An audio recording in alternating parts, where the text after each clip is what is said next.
শুনি। আর যেই ব্যক্তি হাদিসের ধারে কাছে যায় না, মানতে চায় না, সেই ব্যক্তিকে যদি হাদিস শোনানো হয় তো সেই ব্যক্তি বলে হাদিস টাদিস আর কত শুনবো, শুনে শুনে বুড়ো হয়ে গেলাম, আর শোনার দরকার নাই। এই কথা বলতে থাকে কি থাকে না? অনেকজন বলে যে আর হাদিস কত শুনবো, অথচ হাদিসের কোনো পালন করে না, কোনো ইবাদতও করে না, অনুসরণও করে না, আমলও করে না, কিন্তু এটা বলতে থাকে। মুআজ্জাজ সামিঈন ইকরাম, আমার নবী পাক সাহেবুল আওলাদ সাল্লাল্লাহু তাআলা আলাইহি ওয়াসাল্লামের এক একটি কথার মূল্য কত ছিল। আল্লাহ রাব্বুল আলামিন কোরআনের মধ্যে বলছেন, ওমা আতাকুমুর রাসূলু ফাখুযুহু ওমা নাহাকুম আনহু ফান্তাহু। তোমাদের রাসূল তোমাদেরকে যা নির্দেশ দিবেন তা তোমরা পালন করো, আর যা থেকে বিরত রাখবেন সেটা তোমরা বিরত রাখো। জোরে বলুন সুবহানাল্লাহ। তো রাসূলের অনুগত্য রাখবে, মাইয়ুতির রাসূল ফাকাদ আতা আল্লাহ।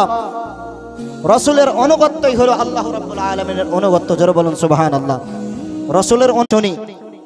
আর যেই ব্যক্তি হাদিসের ধারে কাছে যায় না, মানতে চায় না, সেই ব্যক্তিকে যদি হাদিস শোনানো হয় তো সেই ব্যক্তি বলে হাদিস টাদিস আর কত শুনবো, শুনে শুনে বুড়ো হয়ে গেলাম, আর শোনার দরকার নাই। এই কথা বলতে থাকে কি থাকে না? অনেকজন বলে যে আর হাদিস কত শুনবো, অথচ হাদিসের কোনো পালন করে না, কোনো ইবাদতও করে না, অনুসরণও করে না, আমলও করে না, কিন্তু এটা বলতে থাকে। মুআজ্জাজ সামিঈন ইকরাম, আমার নবী পাক সাহেবুল আওলাদ সাল্লাল্লাহু তাআলা আলাইহি ওয়াসাল্লামের এক একটি কথার মূল্য কত ছিল। আল্লাহ রাব্বুল আলামিন কোরআনের মধ্যে বলছেন, ওমা আতাকুমুর রাসূলু ফাখুযুহু ওমা নাহাকুম আনহু ফান্তাহু। তোমাদের রাসূল তোমাদেরকে যা নির্দেশ দিবেন তা তোমরা পালন করো, আর যা থেকে বিরত রাখবেন সেটা তোমরা বিরত রাখো। জোরে বলুন সুবহানাল্লাহ। তো রাসূলের অনুগত্য রাখবে, মাইয়ুতির রাসূল ফাকাদ আতা আল্লাহ।